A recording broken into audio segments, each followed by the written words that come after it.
official language of the United States of America.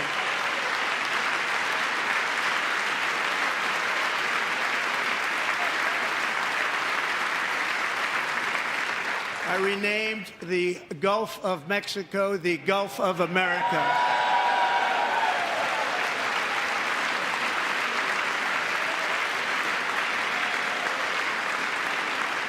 And likewise, I renamed, for a great president, William McKinley, Mount McKinley again.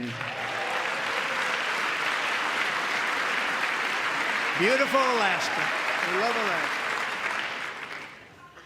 We've ended the tyranny of so-called diversity, equity, and inclusion policies all across the entire federal government and, indeed, the private sector and our military. And our country will be woke no longer.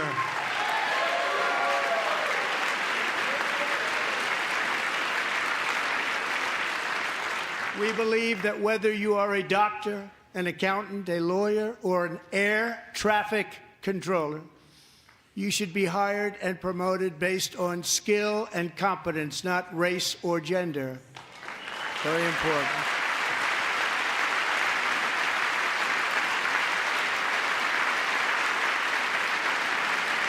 You should be hired based on merit.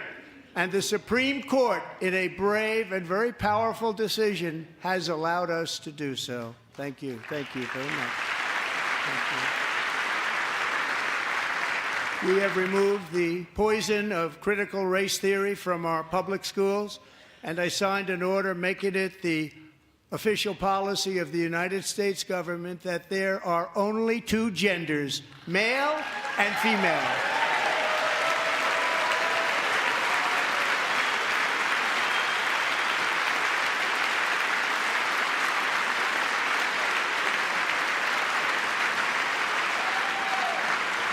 I also signed an executive order to ban men from playing in women's sports.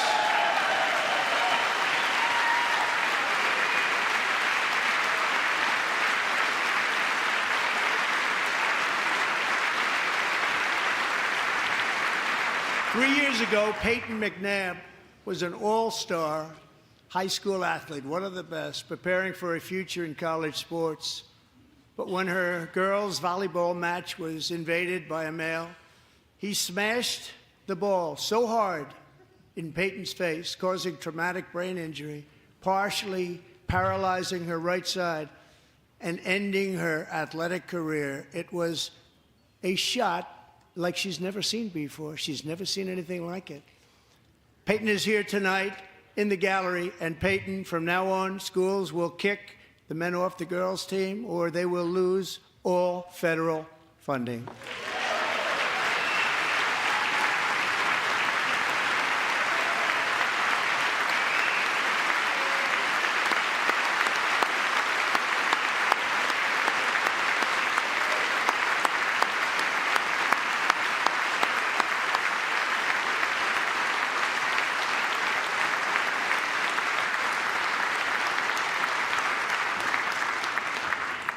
And if you really want to see numbers, just take a look at what happened in the women's boxing, weightlifting, track and field, swimming, or cycling, where a male recently finished a long-distance race 5 hours and 14 minutes ahead of a woman for a new record by 5 hours. Broke the record by 5 hours. It's demeaning for women, and it's very bad for our country. We're not going to put up with it any longer.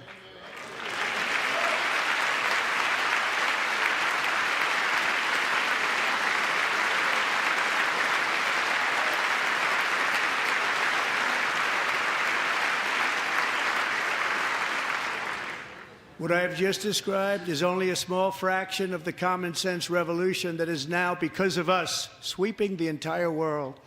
Common sense has become a common theme, and we will never go back. Never. Never going to let that happen. Among my very highest priorities is to rescue our economy and get dramatic and immediate relief to working families. As you know, we inherited from the last administration an economic catastrophe and an inflation nightmare. Their policies drove up energy prices, pushed up grocery costs, and drove the necessities of life out of reach for millions and millions of Americans. They've never had anything like it. We suffered the worst inflation in 48 years, but perhaps even in the history of our country. They're not sure. As president, I'm fighting every day to reverse this damage and make America affordable again.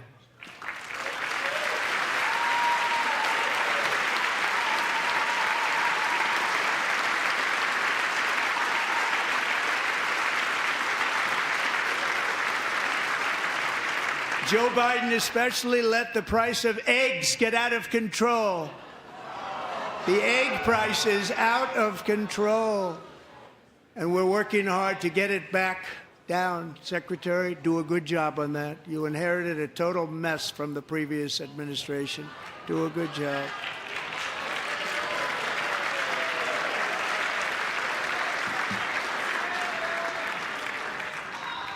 A major focus of our fight to defeat inflation is rapidly reducing the cost of energy. The previous administration cut the number of new oil and gas leases by 95%, slowed pipeline construction to a halt, and closed more than 100 power plants. We are opening up many of those power plants right now.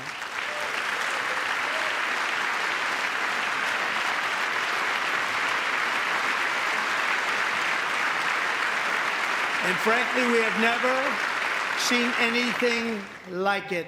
That's why on my first day in office, I declared a national energy emergency. As you've heard me say many times, we have more liquid gold under our feet than any nation on earth, and by far. And now I fully authorize the most talented team ever assembled to go and get it. It's called Drill, Baby, Drill.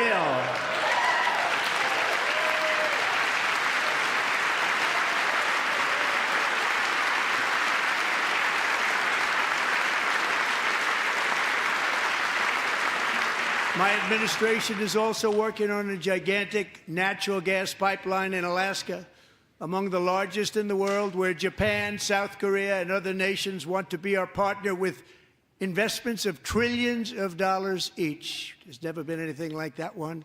It will be truly spectacular. It's all set to go. The permitting is gotten.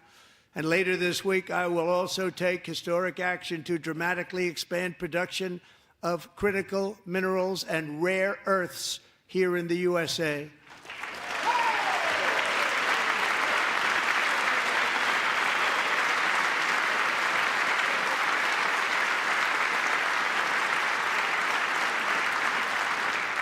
To further combat inflation, we will not only be reducing the cost of energy, but will be ending the flagrant waste of taxpayer dollars.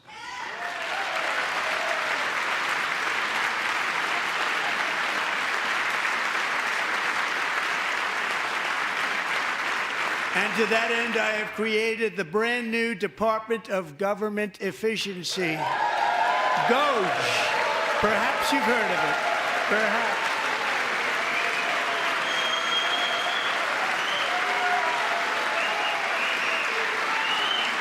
Which is headed by Elon Musk, who is in the gallery tonight.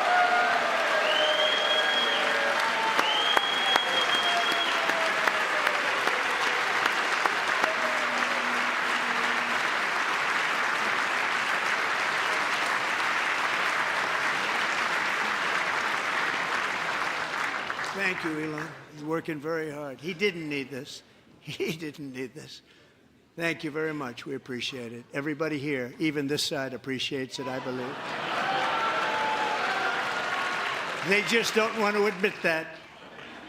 Just listen to some of the appalling waste we have already identified.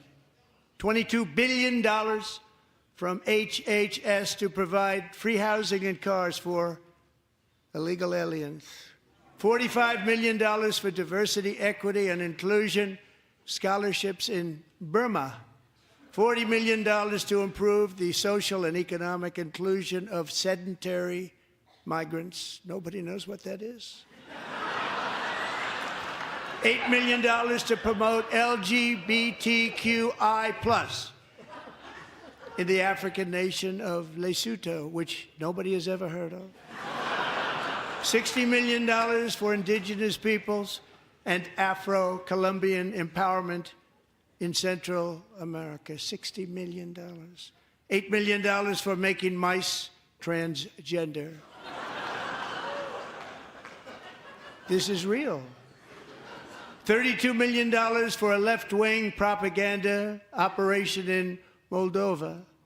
$10 million for male circumcision in Mozambique.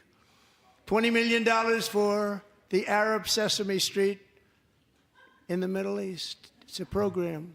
$20 million for a program. $1.9 billion to recently created Decarbonization of Homes Committee, headed up, and we know she's involved. Just at the last moment, the money was passed over by a woman named Stacey Abrams. Have you ever heard of her? A $3.5 million consulting contract for lavish fish monitoring. $1.5 million for voter confidence in Liberia. $14 million for social cohesion in Mali. $59 million for illegal alien hotel rooms in New York City. He's a real estate developer. He's done very well. $250,000 to increase vegan local climate action innovation in Zambia. $42 million for social and behavior change in Uganda. $14 million for improving public procurement in Serbia. $47 million for improving learning outcomes in Asia. Asia's doing very well with learning. We know what we're doing. We should use it ourselves. And $101 million for DEI contracts at the Department of Education, the most ever paid, nothing even like it. Under the Trump administration, all of these scams, and they're far worse, but I didn't think it was appropriate to talk about them. They're so bad. Many more have been found out and exposed and swiftly terminated by a group of very intelligent, mostly young people, headed up by Elon, and we appreciate it. We found hundreds of billions of dollars of fraud.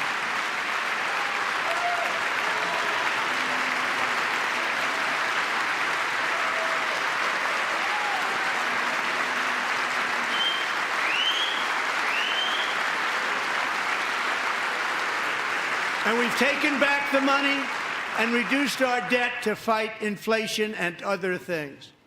Taken back a lot of that money. We got it just in time. This is just the beginning.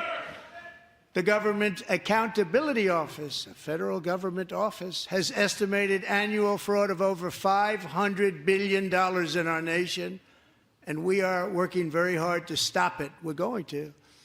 We're also identifying shocking levels of incompetence and probable fraud in the Social Security program for our seniors, and that our seniors and people that we love rely on. Believe it or not, government databases list 4.7 million Social Security members from people aged 100 to 109 years old. It lists 3.6 million people from ages 110 to 119. I don't know any of them. I know some people that are rather elderly, but not quite that elderly. 3.47 million people from ages 120 to 129. 3.9 million people from ages 130 to 139. 3.5 million people from ages 140 to 149. And money is being paid to many of them And we're searching right now. In fact, Pam, good luck. Good luck. You're going to find it. But a lot of money is paid out to people because it just keeps getting paid, and nobody does. And it really hurts Social Security and hurts our country. 1.3 million people from ages 150 to 159, and over 130,000 people, according to the Social Security databases, are age over 160 years old. We have a healthier country than I thought, Bobby.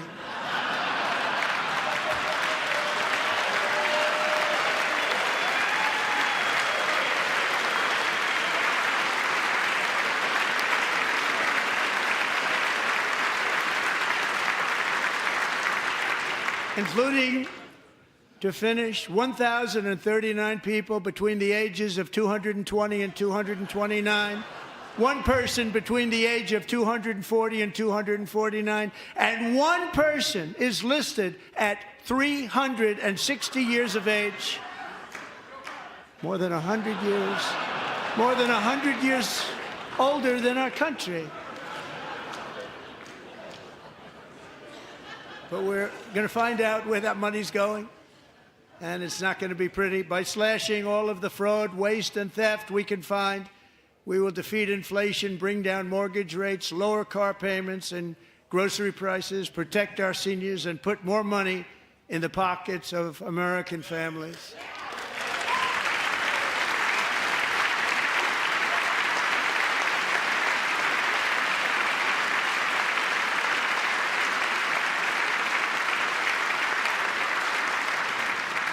And today, interest rates took a beautiful drop, big, beautiful drop. It's about time.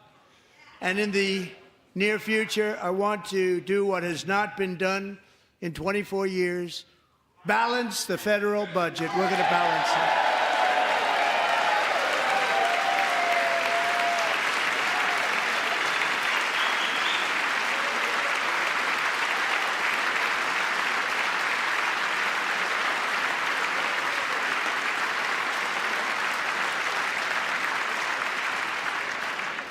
With that goal in mind, we have developed in great detail what we are calling the Gold Card, which goes on sale very, very soon. For $5 million, we will allow the most successful job-creating people from all over the world to buy a path to U.S. citizenship. It's like the green card, but better and more sophisticated. And these people will have to pay tax in our country. They won't have to pay tax from where they came. The money that they've made, you wouldn't want to do that, but they have to pay tax, create jobs. They'll also be taking people out of colleges and paying for them so that we can keep them in our country instead of having them being forced out. Number one, at the top school, as an example, being forced out and not being allowed to stay and create tremendous numbers of jobs and great success for a company out there. So while we take out the criminals, killers, traffickers, and child predators who are allowed to enter our country under the open border policy of these people, the Democrats, the Biden administration, the open border insane policies that you've allowed to destroy our country, we will now bring in brilliant, hardworking, job-creating people. They're going to pay a lot of money, and we're going to reduce our debt with that money.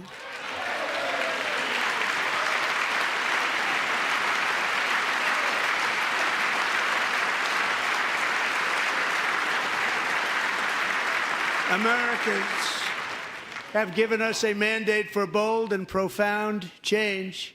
For nearly 100 years, the federal bureaucracy has grown until it has crushed our freedoms, ballooned our deficits, and held back America's potential in every possible way.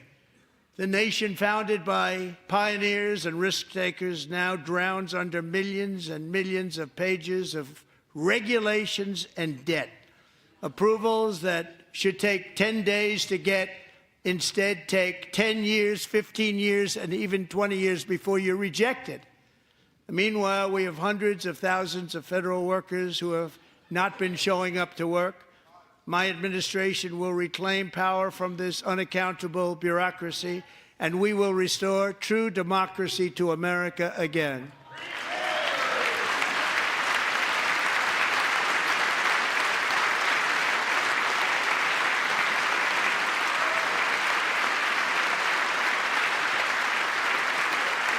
And any federal bureaucrat who resists this change will be removed from office immediately. Because we are draining the swamp. It's very simple. And the days of rule by unelected bureaucrats are over.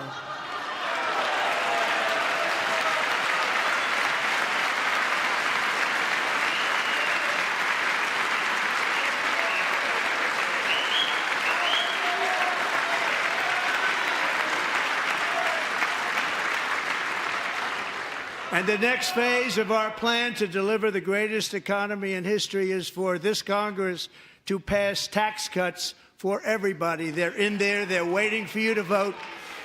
And I'm sure that the people on my right, I don't mean the Republican right, but my right here, I'm sure you're going to vote for those tax cuts, because otherwise I don't believe the people will ever vote you into office. So I'm doing you a big favor by telling you that. But I know this group is going to be voting for the tax.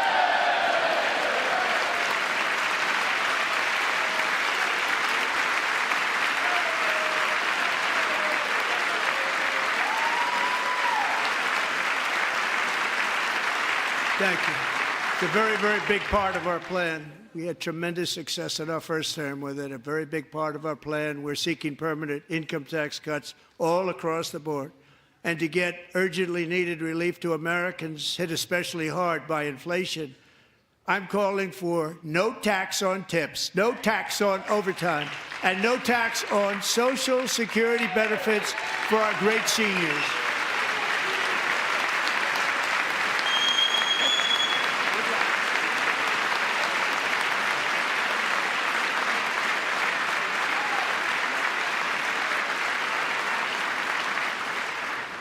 And I also want to make interest payments on car loans tax deductible, but only if the car is made in America.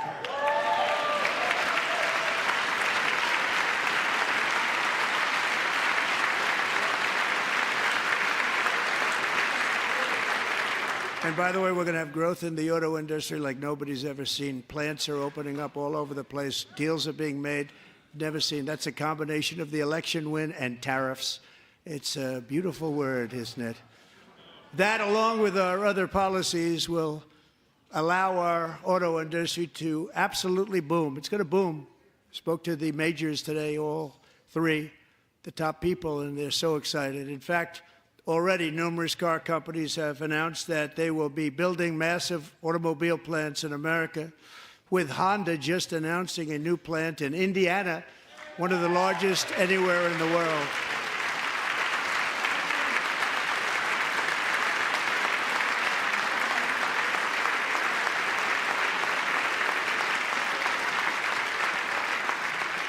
And this has taken place since our great victory on November 5th, a date which will hopefully go down as one of the most important in the history of our country.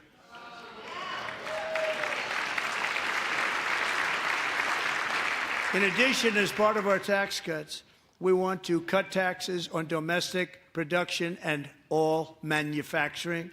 And just as we did before, we will provide 100% expensing. It will be retroactive to January 20th, 2025. And it was one of the main reasons why our tax cuts were so successful in our first term, giving us the most successful economy in the history of our country. First term. We had a great first term.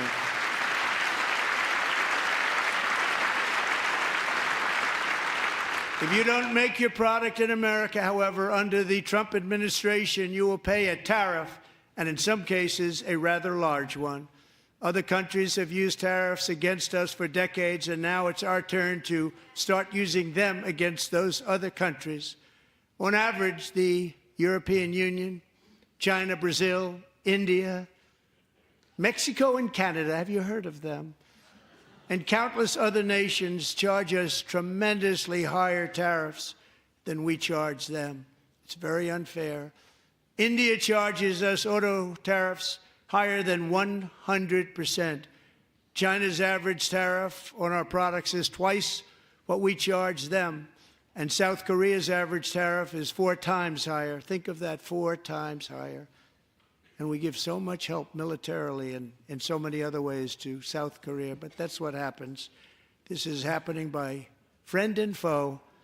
This system is not fair to the United States and never was. And so on April 2nd, I wanted to make it April 1st, but I didn't want to be accused of April Fool's Day. That's not, just one day cost us a lot of money.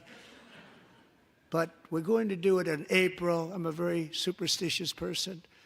April 2nd, reciprocal tariffs kick in.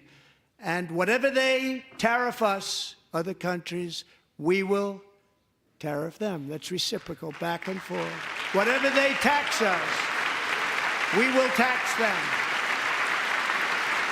If they do non-monetary tariffs to keep us out of their market, then we will do non-monetary barriers to keep them out of our market. There's a lot of that, too. They don't even allow us in their market. We will take in trillions and trillions of dollars and create jobs like we have never seen before. I did it with China, and I did it with others, and the Biden administration couldn't do anything about it because there was so much money they couldn't do anything about it. We have been ripped off for decades by nearly every country on earth, and we will not let that happen any longer.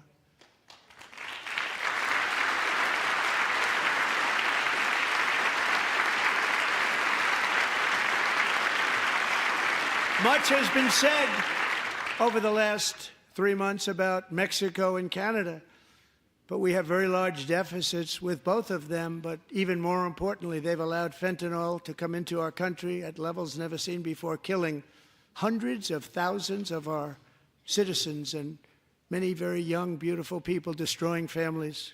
Nobody's ever seen anything like it.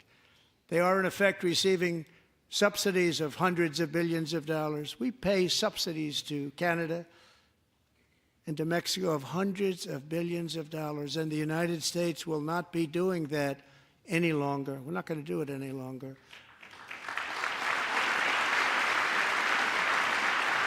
Thanks to our America First policies we're putting into place, we have had $1.7 trillion of new investment in America in just the past few weeks. The combination of the election and our economic policies that people of SoftBank, one of the most brilliant anywhere in the world, announced a $200 billion investment.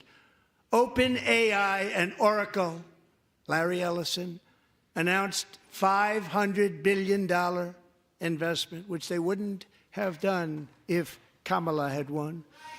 Apple announced $500 billion investment. Tim Cook called me. He said, I cannot spend it fast enough. It's going to be much higher than that, I believe. They'll be building their plants here instead of in China. And just yesterday, Taiwan Semiconductor, the biggest in the world, most powerful in the world, has a tremendous amount, 97% of the market, announced a $165 billion investment to build the most powerful chips on earth right here in the USA.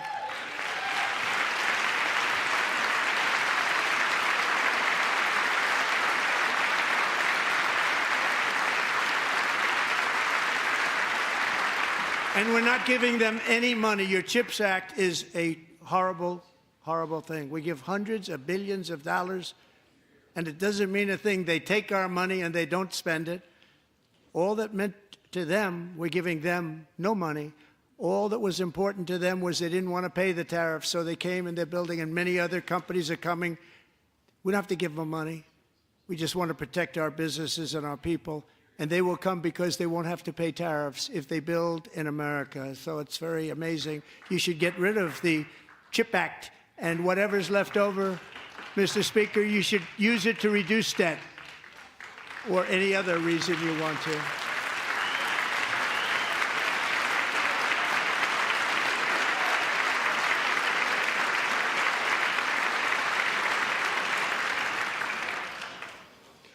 Our new trade policy will also be great for the American farmer. I love the farmer. Who will now be selling into our home market, the USA, because nobody is going to be able to compete with you. Because those goods that come in from other countries and companies, they're really in a bad position in so many different ways. They're uninspected.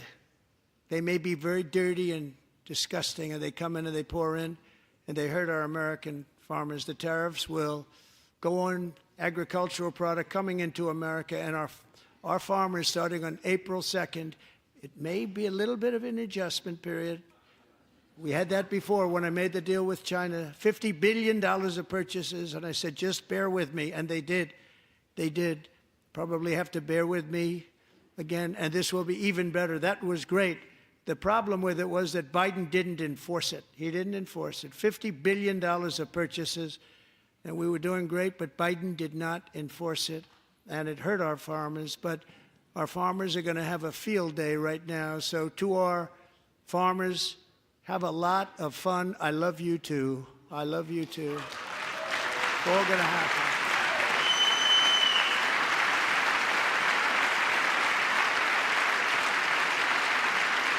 And I have also imposed a 25% tariff on foreign aluminum, copper, lumber, and steel, because if we don't have, as an example, steel and lots of other things, we don't have a military, and frankly, we just won't have a country very long.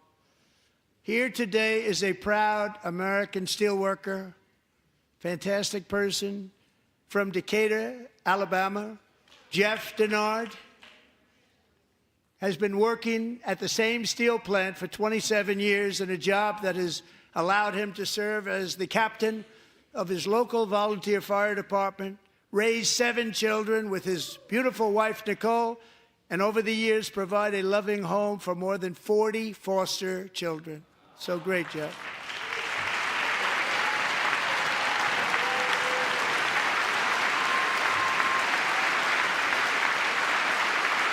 Thank you, Jeff. Thank you, Jeff.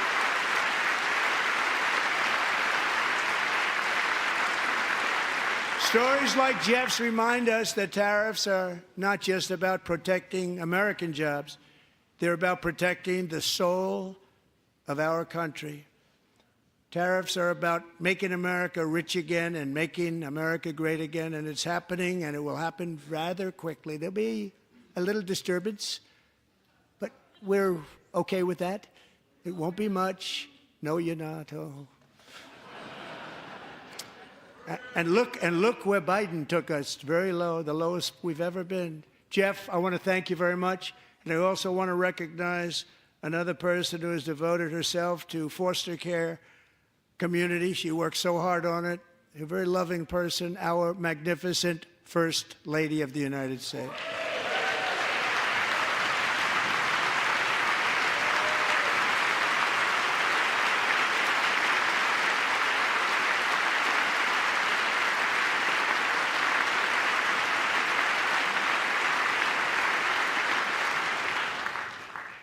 Melania's work has yielded incredible results, helping prepare our nation's future leaders as they enter the workforce.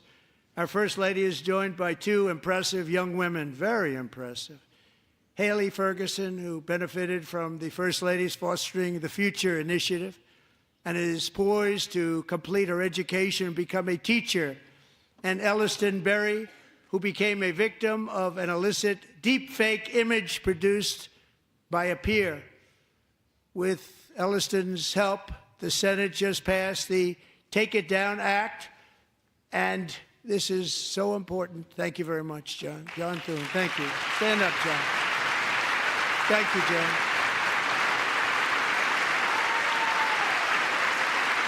Thank you all very much.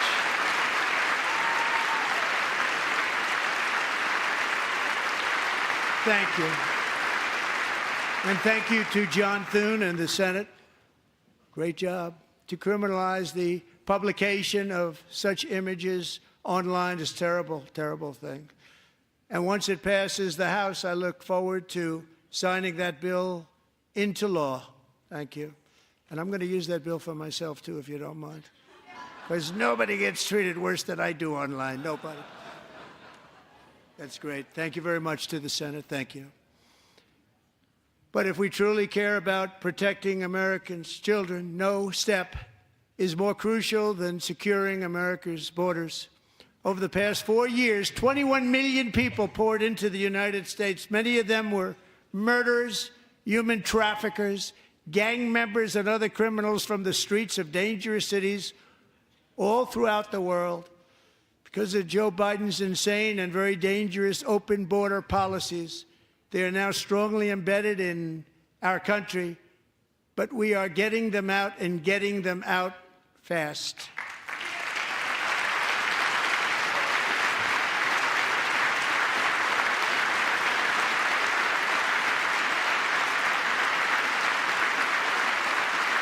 And I want to thank Tom Homan and Christy. I want to thank you and Paul of Border Patrol. I want to thank you. What a job they've all done, everybody. Border Patrol, ICE, law enforcement in general is incredible. We have to take care of our law enforcement. Have to.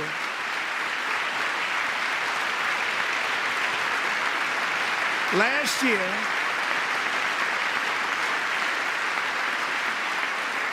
a brilliant 22-year-old nursing student named Laken Riley, the best in her class, admired by everybody, went out for a jog on the campus of the University of Georgia. That morning, Laken was viciously attacked, assaulted, beaten, brutalized, and horrifically murdered. Laken was stolen from us by a savage illegal alien gang member who was arrested while trespassing across Biden's open southern border and then set loose into the United States under the heartless policies of that failed administration. It was indeed a failed administration. He had then been arrested and released in a Democrat-run sanctuary city, a disaster, before ending the life of this beautiful young angel. With us this evening are Laken's beloved mother, Allison, and her sister, Lauren.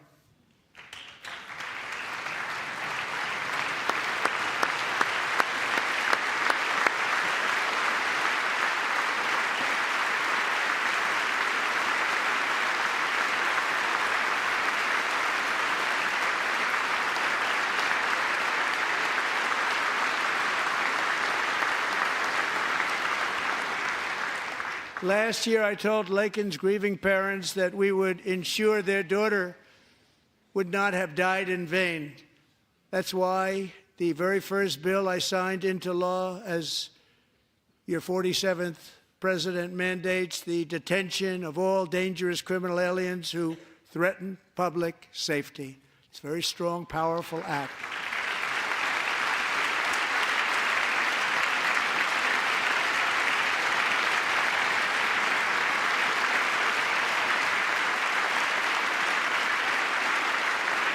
It's called the Laken-Riley Act. So Allison and Lauren, America will never, ever forget our beautiful Laken Hope Riley.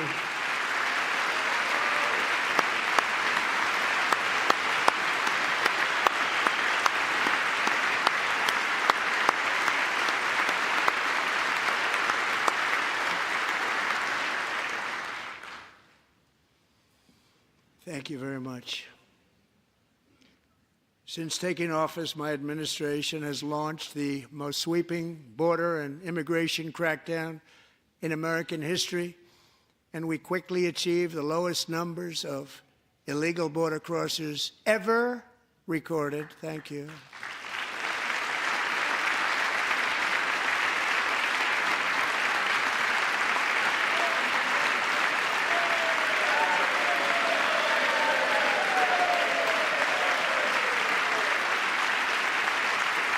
The media and our friends in the Democrat Party kept saying we needed new legislation, we must have legislation to secure the border. But it turned out that all we really needed was a new president.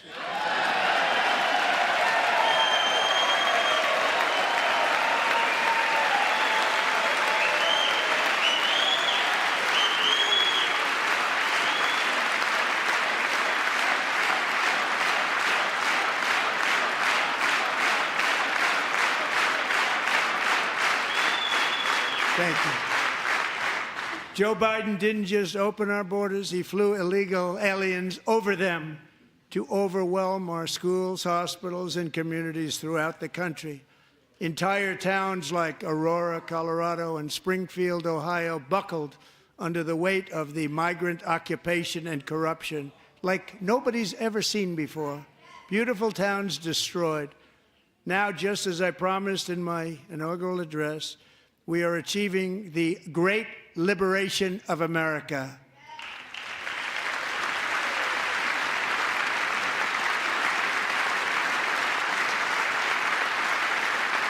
But there still is much work to be done. Here tonight is a woman I have gotten to know, Alexis Nungary from Houston. Wonderful woman. Last June, Alexis's 12-year-old daughter, her precious Jocelyn, walked to a nearby convenience store. She was kidnapped, tied up, assaulted for 2 hours under a bridge, and horrifically murdered. Arrested and charged with this heinous crime are 2 illegal alien monsters from Venezuela, released into America by the last administration through their ridiculous open border. The death of this beautiful 12-year-old girl and the agony of her mother and family touched our entire nation greatly. Alexis, I promised that we would always remember your daughter, your magnificent daughter, and earlier tonight, I signed an order keeping my word to you. One thing I have learned about Jocelyn is that she loved animals so much. She loved nature. Across Galveston Bay, from where Jocelyn lived in Houston, you will find a magnificent national wildlife refuge, a pristine, peaceful, 34,000-acre sanctuary for all of God's creatures on the edge of the Gulf of America. Alexis, moments ago, I formally renamed that refuge in loving memory of your beautiful daughter, Jocelyn. So, Mr. Vice President, if you would, may I have the order?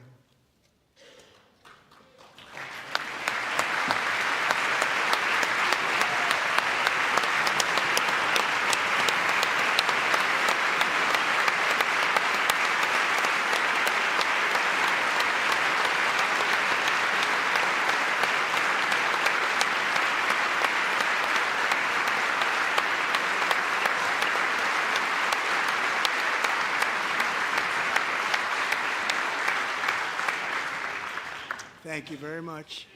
All 3 savages charged with Jocelyn and Lakin's murders were members of the Venezuelan prison gang, the toughest gang, they say, in the world, known as Tren de Aragua. 2 weeks ago, I officially designated this gang, along with MS-13 and the bloodthirsty Mexican drug cartels, as foreign terrorist organizations.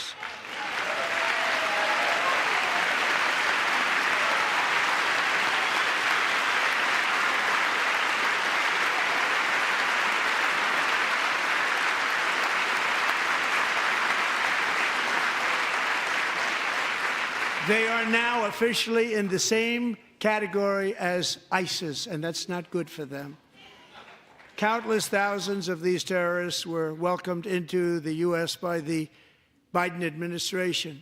But now every last one will be rounded up and forcibly removed from our country, or, if they're too dangerous, put in jails, standing trial in this country, because we don't want them to come back ever. With us this evening is a warrior on the front lines of that battle, Border Patrol Agent Roberto Ortiz. Great guy.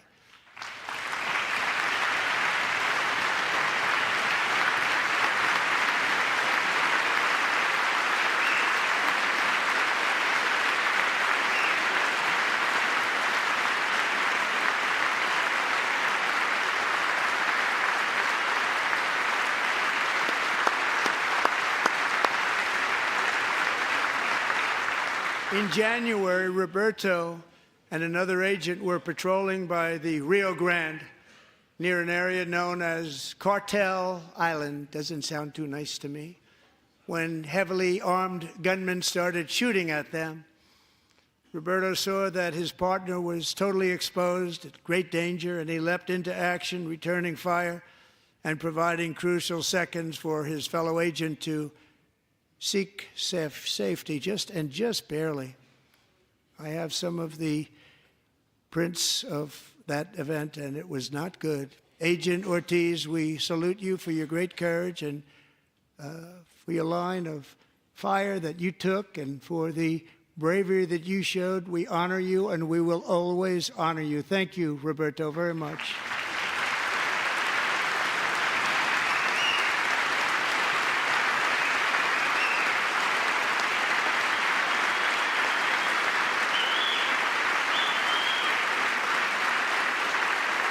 Thank you, Roberto. And I actually got to know him on my many calls to the border. He's a great gentleman. The territory to the immediate south of our border is now dominated entirely by criminal cartels that murder, rape, torture, and exercise total control. They have total control over a whole nation, posing a grave threat to our national security. The cartels are waging war in America, and it's time for America to wage war on the cartels, which we are doing.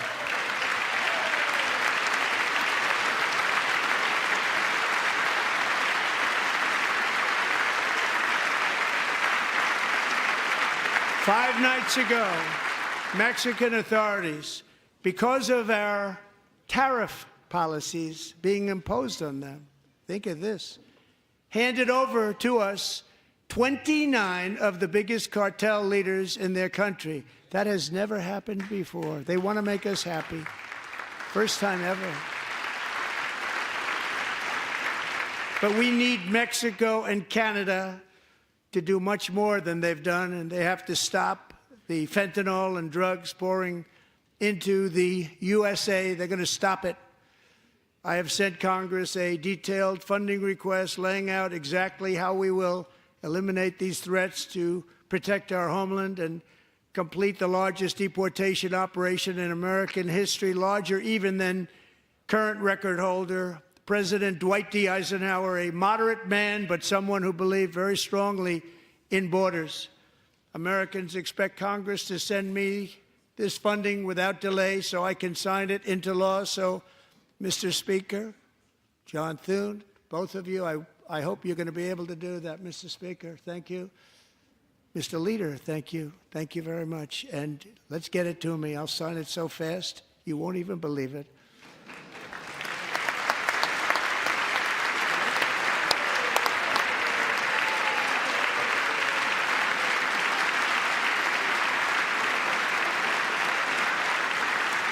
And as we reclaim our sovereignty, we must also bring back law and order to our cities and towns.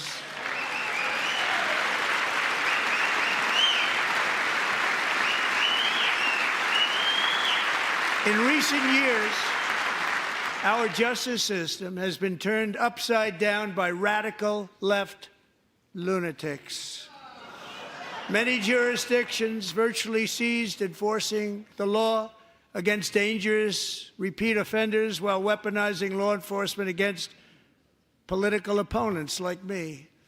My administration has acted swiftly and decisively to restore fair, equal, and impartial justice under the constitutional rule of law, starting at the FBI and the DOJ. Pam, good luck. Cash, wherever you may be, good luck. Good luck. Pam Bondi. Good luck. So important. Going to do a great job. Cash, thank you. Thank you, Cash.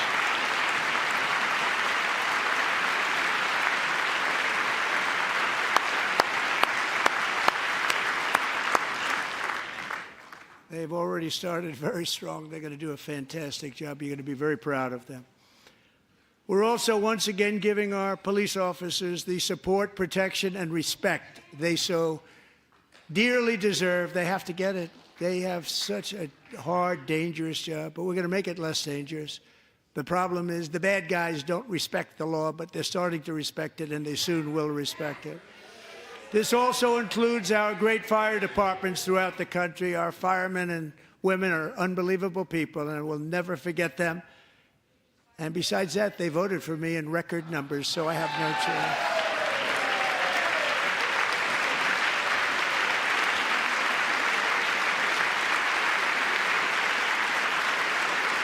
1 year ago this month, 31-year-old New York police officer Jonathan Diller, unbelievably wonderful person and a great officer, was gunned down at a traffic stop on Long Island. I went to his funeral. The vicious criminal charged with his murder had 21 prior arrests, and they were rough arrests, too. He was a real bad one. The thug in the seat next to him had 14 prior arrests and went by the name of Killer. He was Killer. He killed other people, they say, a lot of them. I attended Officer Diller's service, and when I met his wife and one-year-old son, Ryan, it was very inspirational, actually. His widow's name is Stephanie, and she is here tonight. Stephanie, thank you very much, Stephanie. Thank you very much.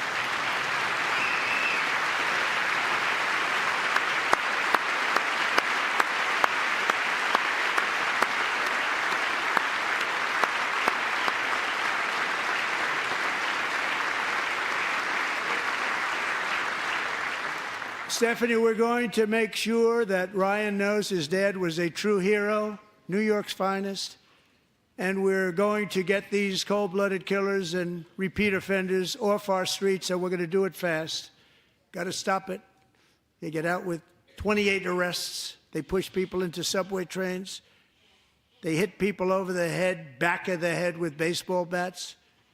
We got to get them out of here. I've already signed an executive order requiring a mandatory death penalty for anyone who murders a police officer, and tonight I'm asking Congress to pass that policy into permanent law.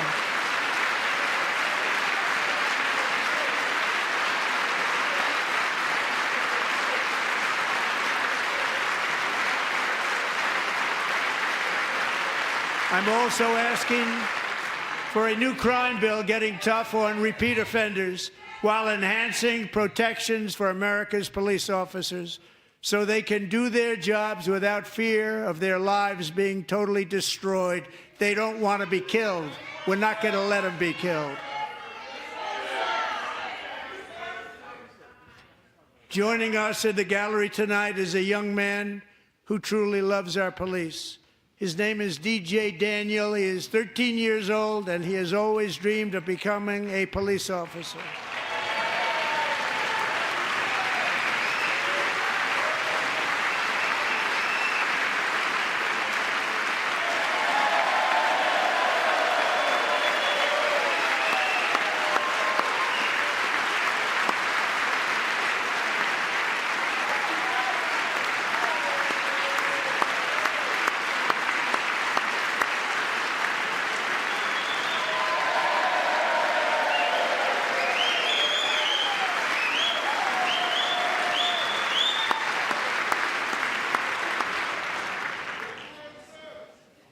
But in 2018, DJ was diagnosed with brain cancer. The doctors gave him 5 months at most to live. That was more than 6 years ago.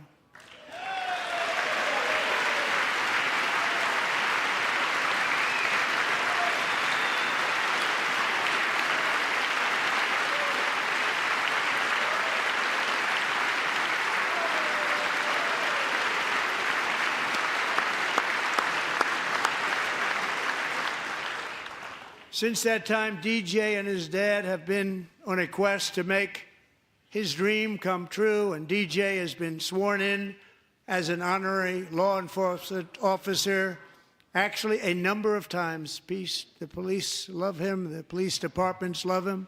And tonight, DJ, we're going to do you the biggest honor of them all. I am asking our new Secret Service Director, Sean Curran, to officially make you an agent of the United States Secret Service.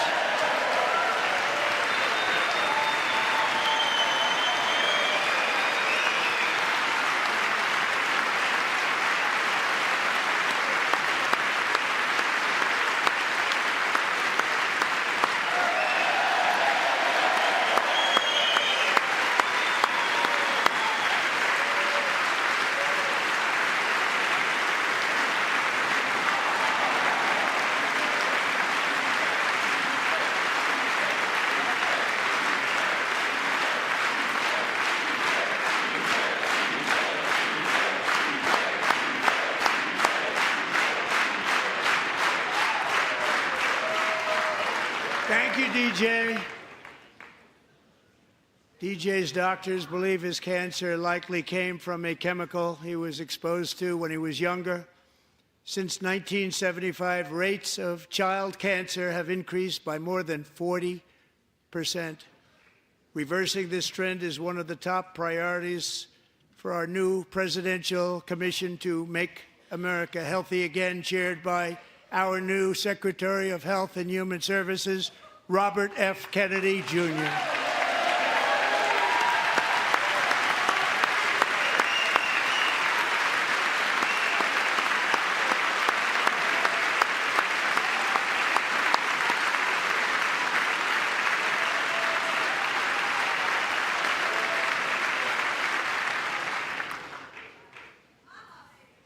With the name Kennedy, you would have thought everybody over here would have been cheering.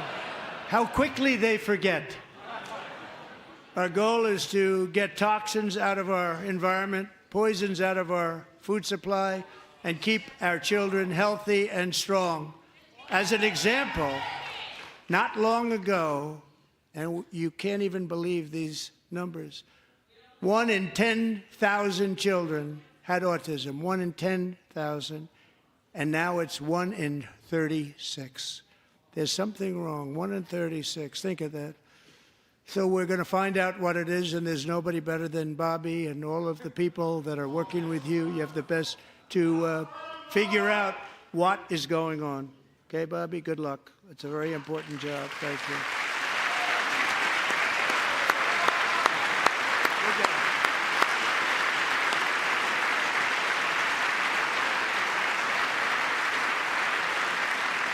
Thank you.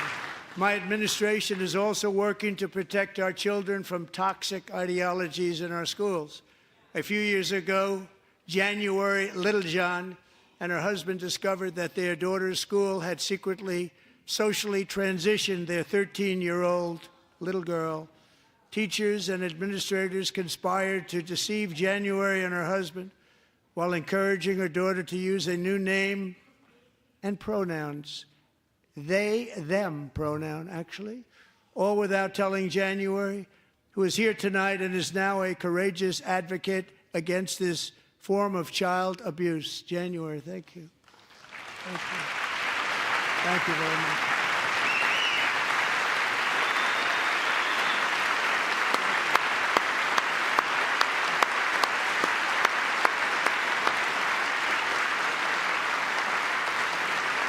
Thank you.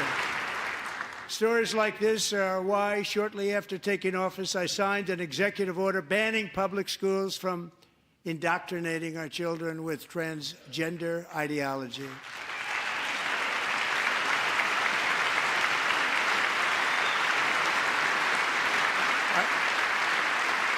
I also signed an order to cut off all taxpayer funding to any institution that engages in the sexual mutilation of our youth.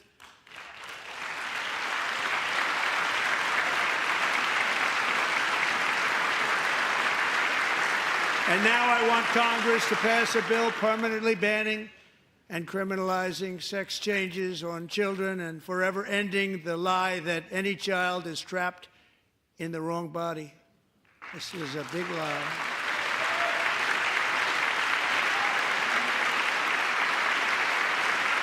And our message to every child in America is that you are perfect exactly the way God made you.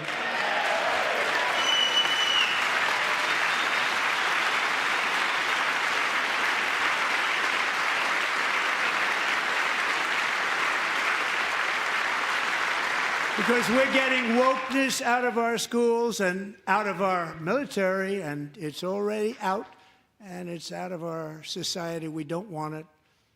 Wokeness is trouble. Wokeness is bad. It's gone. It's gone. And we feel so much better for it, don't we? Don't we feel better?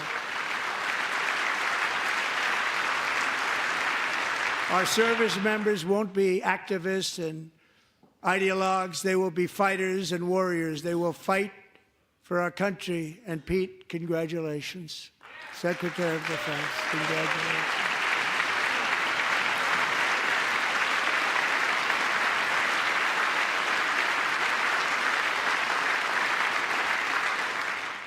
And he's not big into the woke movement, I can tell you. I know him well. I am pleased to report that in January, the U.S. Army had its single best recruiting month in 15 years, and that all armed services are having among the best recruiting results ever in the history of our services. What a difference.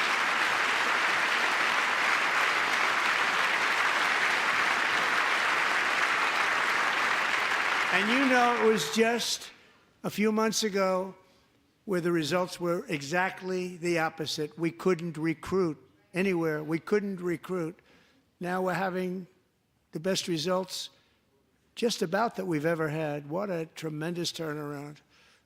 It's really a beautiful thing to see. People love our country again. It's very simple. They love our country, and they love being in our military again. So it's a great thing, and thank you very much. Great job. Thank you.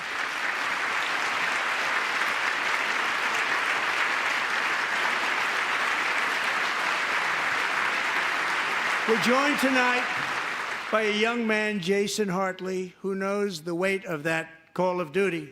Jason's father, grandfather, and great-grandfather all wore the uniform. Jason tragically lost his dad, who was also a Los Angeles County Sheriff's deputy when he was just a boy, and now he wants to carry on the family legacy of service. Jason is a senior in high school, a 6-letter varsity athlete, a really good athlete, they say, a brilliant student with a 4.46, that's good, GPA. And his greatest dream is to attend the U.S. Military Academy at West Point.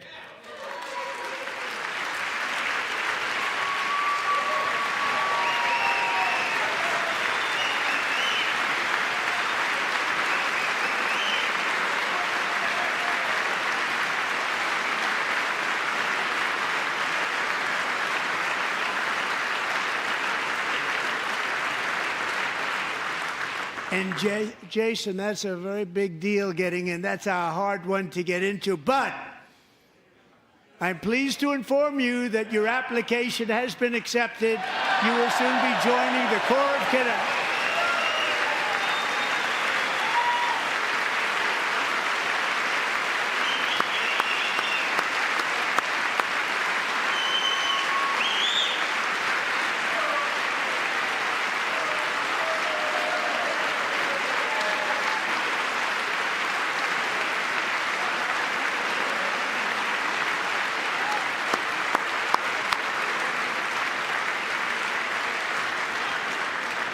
Thank you.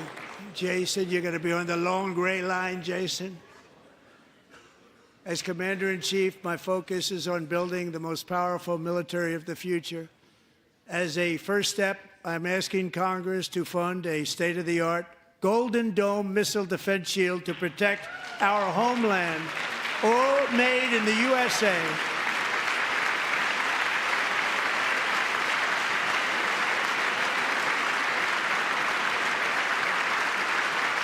And Ronald Reagan wanted to do it long ago, but the technology just wasn't there, not even close. But now we have the technology. It's incredible, actually.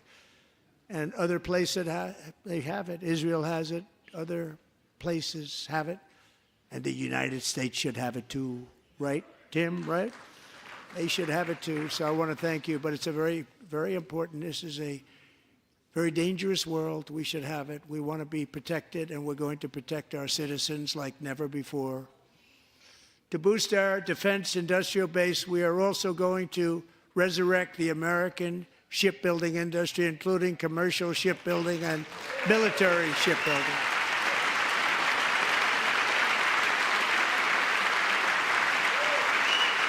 And for that purpose, I am announcing tonight that we will create a new Office of Shipbuilding in the White House and offer special tax incentives to bring this industry home to America where it belongs. We used to make so many ships. We don't make them anymore very much, but we're going to make them very fast, very soon. It will have a huge impact. To further enhance our national security, my administration will be reclaiming the Panama Canal, and we've already started doing it.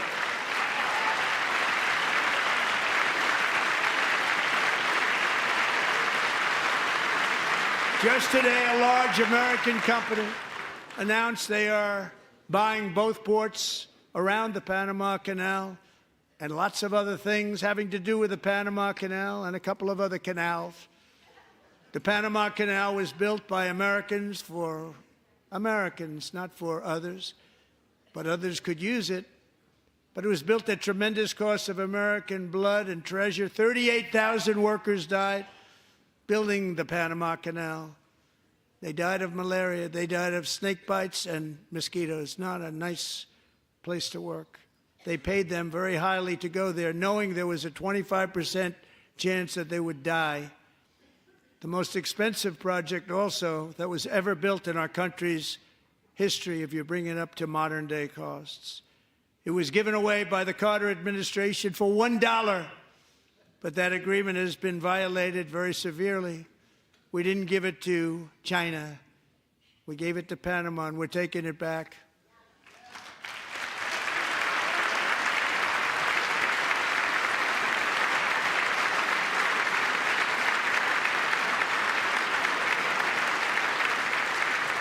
And we have Marco Rubio in charge. Good luck, Marco. Now, we know who to blame if anything goes wrong. Marco's been amazing, and he's going to do a great job. Think of it. He got 100 votes. You know, he was approved with actually 99, but the 100th was this gentleman, and I feel very certain. So let's assume he got 100 votes. And I'm either very, very happy about that or I'm very concerned about it. But he's already proven. I mean, he's a great gentleman. He's respected by everybody, and we appreciate you voting for Marco. He's going to do a fantastic job. Thank you. Thank you. He's doing a great job. Great job. And I also have a message tonight for the incredible people of Greenland. We strongly support your right to determine your own future. And if you choose, we welcome you into the United States of America. We need Greenland for national security and even international security, and we're working with everybody involved to try and get it. But we need it really for international world security, and I think we're going to get it. One way or the other, we're going to get it. We will keep you safe. We will make you rich, and together we will take Greenland to heights like you have never thought possible before. It's a very small population, but very, very large piece of land and very, very important for military security. America is once again standing strong against the forces of radical Islamic terrorism. 3.5 years ago, ISIS terrorists killed 13 American service members and countless others in the Abbey Gate bombing during the disastrous and incompetent withdrawal from Afghanistan. Not that they were withdrawing, it was the way they withdrew. Perhaps the most embarrassing moment in the history of our country. Tonight, I am pleased to announce that we have just apprehended the top terrorist responsible for that atrocity, and he is right now on his way here to face the swift sword of American justice.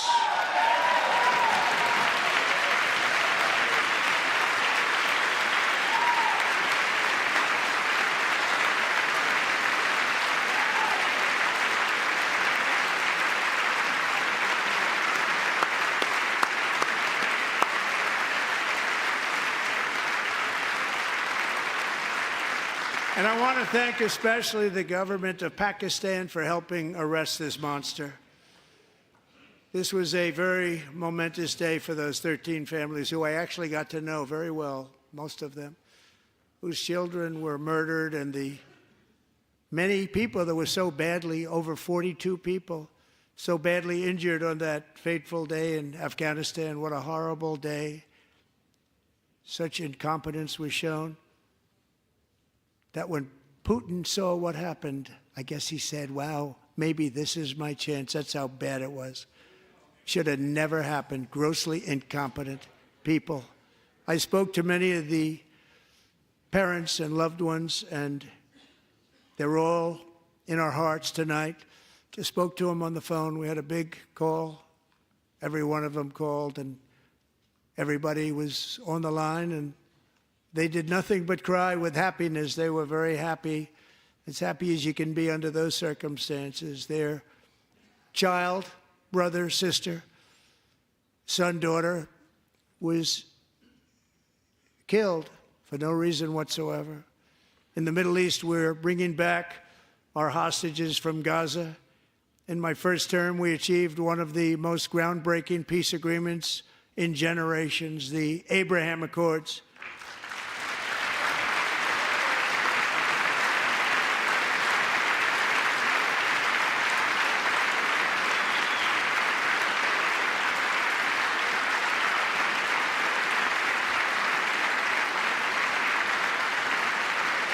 And now we're going to build on that foundation to create a more peaceful and prosperous future for the entire region. A lot of things are happening in the Middle East. People have been talking about that so much lately with everything going on with Ukraine and Russia. But a lot of things are happening in the Middle East. It's a rough neighborhood, actually. I'm also working tirelessly to end the savage conflict in Ukraine. Millions of Ukrainians and Russians have been needlessly killed or wounded in this horrific and brutal conflict with no end in sight. The United States has sent hundreds of billions of dollars to support Ukraine's defense with no security, with no anything.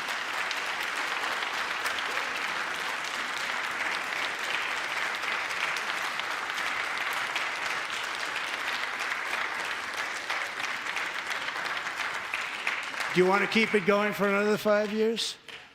Yeah, you would say Pocahontas says yes.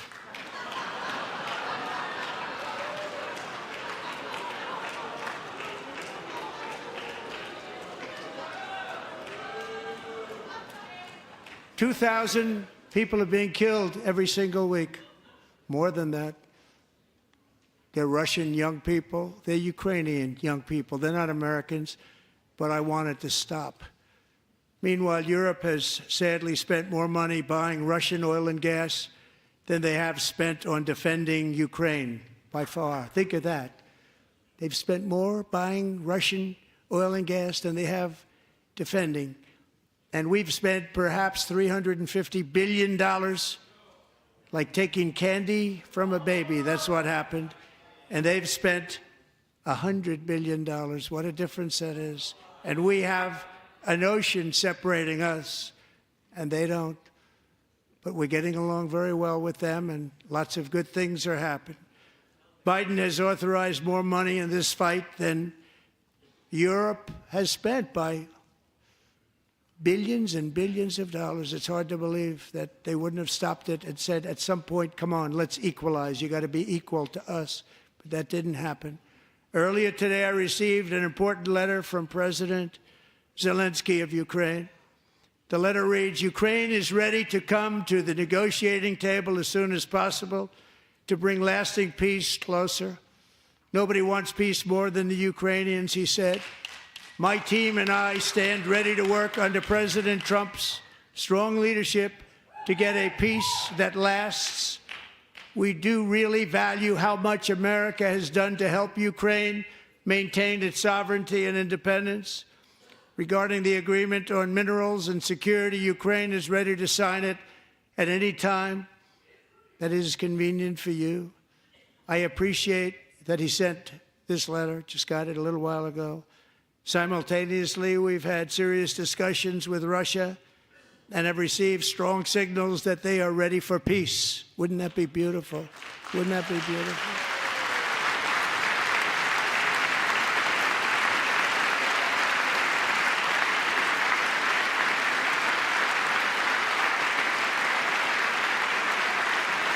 Wouldn't that be beautiful?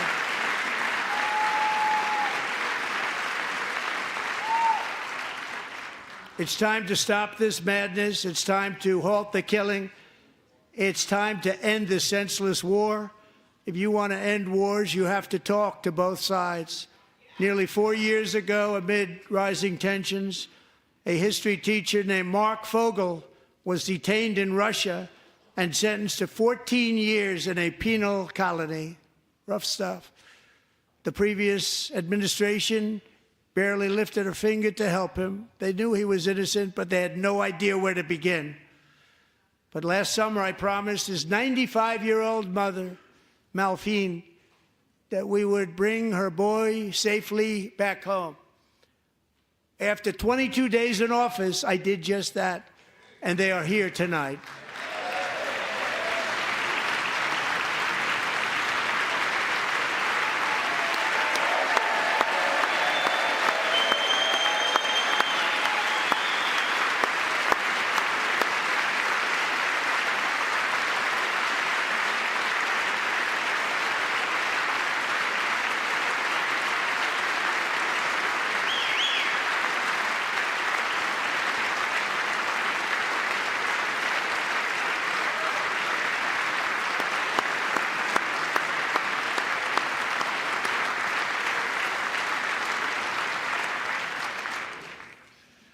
To Mark and his great mom, we are delighted to have you safe and sound and with us. As fate would have it, Mark Fogel was born in a small rural town in Butler, Pennsylvania. Have you heard of it? Where his mother has lived for the past 78 years. I just happened to go there last July 13th for a rally. That was not pleasant. And that is where I met his beautiful mom right before I walked onto that stage. And I told her I would not forget what she said about her son. And I never did I? Never forgot.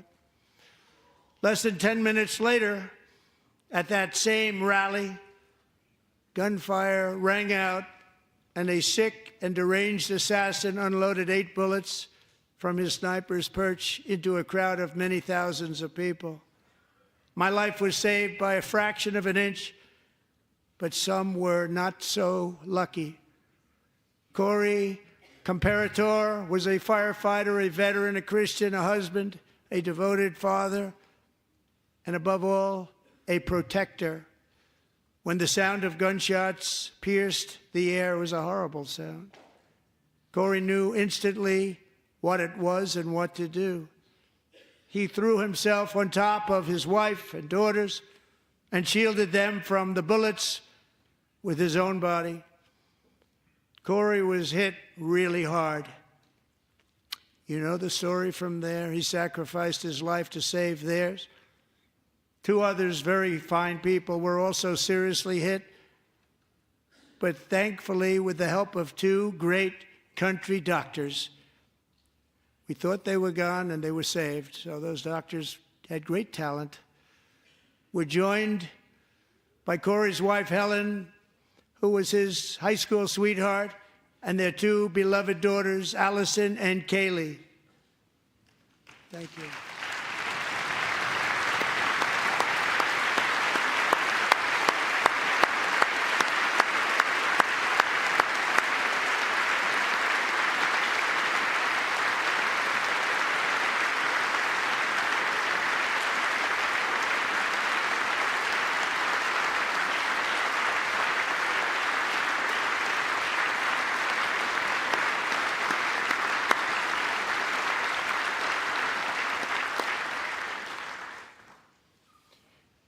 To Helen, Allison, and Kaylee, Corey is looking down on his 3 beautiful ladies right now, and he is cheering you on. He loves you. He is cheering you on. Corey was taken from us much too soon, but his destiny was to leave us all with a shining example of the selfless devotion of a true American patriot. It was love like Corey's that built our country, and it's love like Corey's that is going to make our country more majestic than ever before. I believe that my life was saved that day in Butler for a very good reason. I was saved by God to make America great again. I believe that.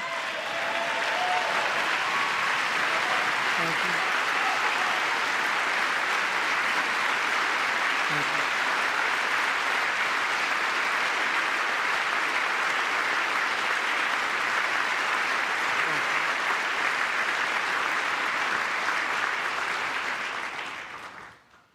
Thank you very much. From the patriots of Lexington and Concord to the heroes of Gettysburg and Normandy, from the warriors who crossed the Delaware to the trailblazers who climbed the Rockies, and from the legends who soared at Kitty Hawk to the astronauts who touched the moon, Americans have always been the people who defied all odds, transcended all dangers, made the most extraordinary sacrifices, and did whatever it took to defend our children, our country, and our freedom. And as we have seen in this chamber tonight, that same strength, faith, love, and spirit is still alive and thriving in the hearts of the American people. Despite the best efforts of those who would try to censor us, silence us, break us, destroy us, Americans are today a proud, free, sovereign, and independent nation that will always be free, and we will fight for it till death. We will never let anything happen to our beloved country, because we are a country of doers, dreamers, fighters, and survivors. Our ancestors crossed a vast ocean, strode into the unknown wilderness, and carved their fortunes from the rock and soil of a perilous and very dangerous frontier. They chased our destiny across a boundless continent. They built the railroads, laid the highways, and graced the world with American marvels like the Empire State Building, the mighty Hoover Dam, and the towering Golden Gate Bridge. They lit the world with electricity, broke free of the force of gravity, fired up the engines of American industry, vanquished the communists, fascists, and Marxists all over the world, and gave us countless modern wonders sculptured out of iron, glass, and steel. We stand on the shoulders of these pioneers who won and built the modern age, these workers who poured their sweat into the skylines of our cities, these warriors who shed their blood on fields of battle and gave everything they had for our rights and for our freedom. Now it is our time to take up the righteous cause of American liberty. And it is our turn to take America's destiny into our own hands and begin the most thrilling days in the history of our country. This will be our greatest era. With God's help, over the next 4 years, we are going to lead this nation even higher, and we are going to forge the freest, most advanced, most dynamic, and most dominant civilization ever to exist on the face of this earth. We are going to create the highest quality of life, build the safest and wealthiest and healthiest and most vital communities anywhere in the world. We are going to conquer the vast frontiers of science, and we are going to lead humanity into space and plant the American flag on the planet Mars and even far beyond.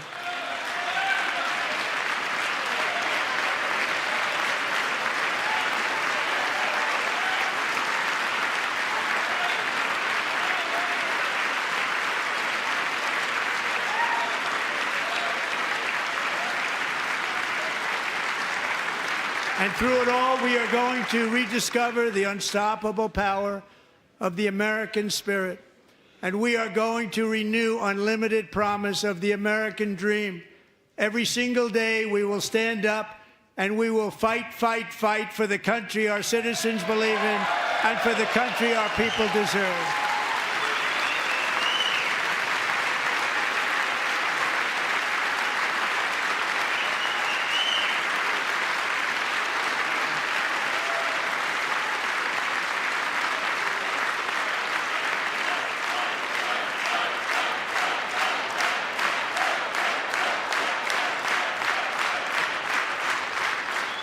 My fellow Americans, get ready for an incredible future, because the golden age of America has only just begun.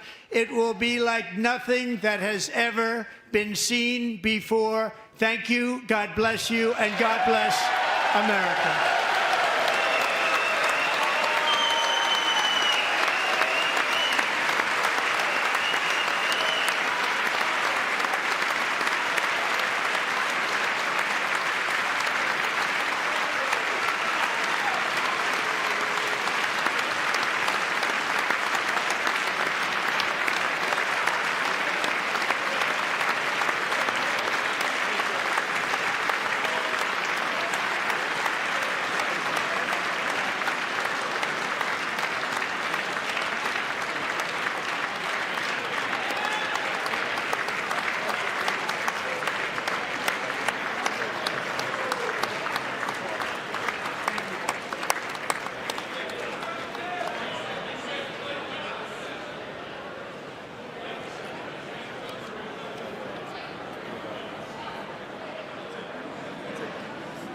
Thank you very much. Great job. Thank you. Great honor. Thank you. Thank you. Get this place going, all right?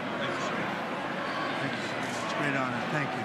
Thank you, Mr. President. Thank you very much.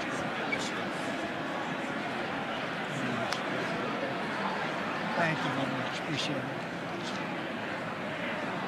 Thank you. See you soon. Teaching young people to love America.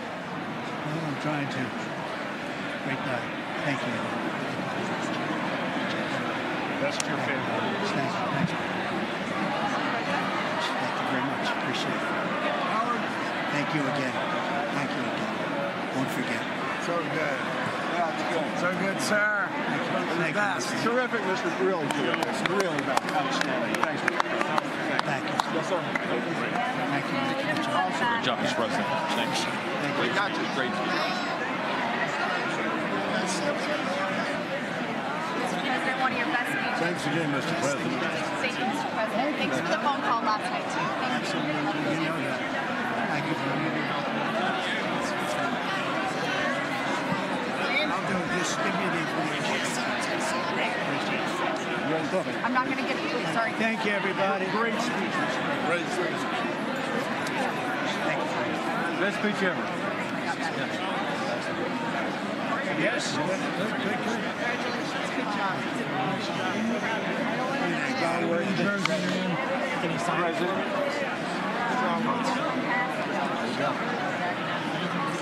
President Roger Williams, thanks for the call. I love Roger Williams. Thank you. You don't have to introduce yourself. Thank you, sir. Mr. President. I know you better than you do, Roger. Thank you so much. My great baseball player. America Good is- job. Great job you're doing. America is back. Thank you so much, Welcome you Mr. back to President. Pennsylvania anytime, sir. They stood for. Thank you all. They stood for another country, not our country. That was phenomenal. It's hard to believe, isn't it? That was fantastic, sir. That was Thank you very much. Thank you. quick selfie. Mr. President. Good job, Mr. President. Great job. Thank you so much. Great speech, sir. Great speech. Yes, sir. President back in Pennsylvania. Oh, they're just careful. I was saying it all. Absolutely. West Virginia loves you. Oh, good. How you doing? All right? Did you get a chance to shake his hand earlier? Do you want me to get a picture of you shaking his hand or anything? You're good. Thank you very much. Let's do biofilm. Thank you, darling. Great, sir. Thank you. I love you. Best speech on the floor ever. Yeah, it was so good. Thank you. So good. Hey, you rocked it, Mr. President. We're with you, 100%. Crushed. Thank you. Really good. Congratulations. President. Best speech ever. Thank you. It was. What's the best? Mr. President, that was a great speech. That was awesome. God bless you. It was. Great job. Let's go. Get down to that. You get down. Good luck. Yes, sir. Thank you. It's so great. Thank you, everybody. Good job. Thank you for mentioning God needs to help us. Thank you, Mr. President. It's true. Mr. President. Thank you. Thank you. Great speech. Great speech. That was phenomenal. Thanks for taking my call. Good luck. Yeah. My man. Thank you for standing You strong. really triggered those people. Tremendous, Mr. President. Somebody Thank you. did. Thank you so much. Thanks for the beneficial ownership and this week. That Oh, was a good yeah. time. Thanks for mentioning farmers. Well, we love our farmers. Thank you, man. Thank you, Mr. President. You earned this night. Thank you very much. Appreciate it. Worked hard. Ass off. Thank you, man. Proud of you. Thank you, Mr. President. Thank you so much. Thank you. Great again, brother.